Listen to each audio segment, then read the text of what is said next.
7 Minutes to Success, and we are talking about what today, Lyman Montgomery? Man, we're talking about hiring the right people. Hiring the right people, and I am also Miss Dawn, and hiring the right Yes. people. I mean, when you get to that level that you know you need to hire people, it better be the right people. I used to hear people say, well, we hired the right people, but for the wrong position.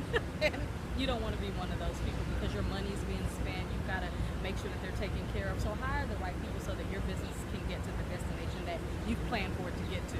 Right. Let me give you 3 simple tips. And this is based on my 20 plus years in human resources.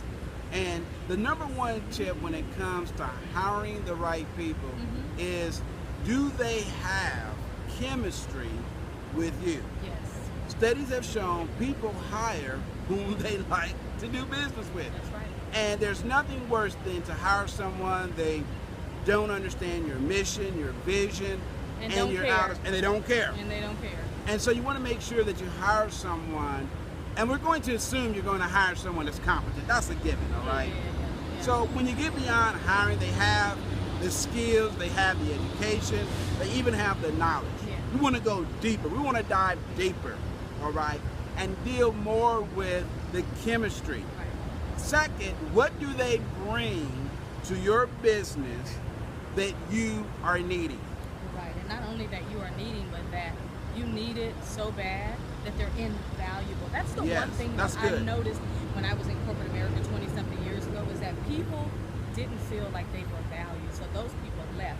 But then the ones who were there that were valuable, you knew who they were because through all of the hiring and the firing, they never went anywhere. Make it so that they're so invaluable that you want them to be a part of the team. Right. I noticed on one of our other videos something Lyman said that I agree with, and he was saying, make your team feel like a part of the process. Yes. They'll stay with you longer. They'll be there when times get hard. They'll be there when it's time to make decisions. They'll be there to help you with everything that you need. Hire the right people. Now, hire, we're going to use that loosely Yes. because hire could mean hire and put it on a W-2, W-4, whatever, or hire could mean 1099, contract workers, yes. 1099s.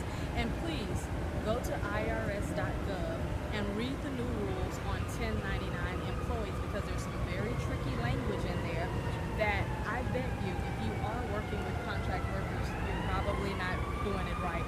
Let me tell you why. Because there's new language in the 1099 that says if this person that's doing a service for you is doing this, or this, they are not a 1099, they are actually an employee. So read those regulations and hire the right people for the right positions for the long haul, right?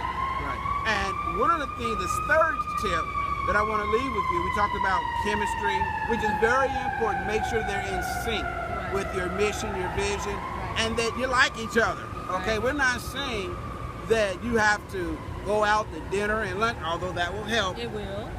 We also talk about making sure that when you hire that you follow your state and federal tax code. And for those of you that are watching this from other countries, consult with your particular tax consultant because each rules may be different. We're talking primarily about the United States, but it may be different in different countries. That's right. And the third thing is compensate well. What do I mean by compensate well? It's not all about money and compensation. Right. Look at the total compensation, all right? Right. For example, maybe you have an employee that needs time off for daycare or something, and it works. Maybe they can work from home. Maybe they can come in earlier. Maybe they can work later hours. You want to make sure that there's a value exchange. Right. And that's what we're talking about in our second, number Right. 2, is making sure that there's value. Right. And then I have to be the one with the bearer of bad news is to make sure that if you hire the right people, that you know when to fire the right people. Yes. And you know what? This has been 7 Minutes to Success, and we are coming to you from Lake Michigan at Serrano's Restaurant, Dawn Cobbs, and Lyman Montgomery. until next time, make sure you hire the right people and know when to fire the right people as well. And until then, Explain that real quick. We're going to do a bonus. we're going to do a bonus. We're going to do a bonus on that. Firing people that are not getting the mission accomplished, firing people who just are there to collect a paycheck on payday, firing people who don't respect you enough to show up on time, firing people who don't speak well about your company and help to promote it, firing people who don't show up to the meetings. I could go on and on. Right. I'm just saying that if they're not playing the rules from your playbook, you got to get rid of them. Right. So you're listening to 7 Minutes to Success, and until next time, make sure Stay you focused. stay focused.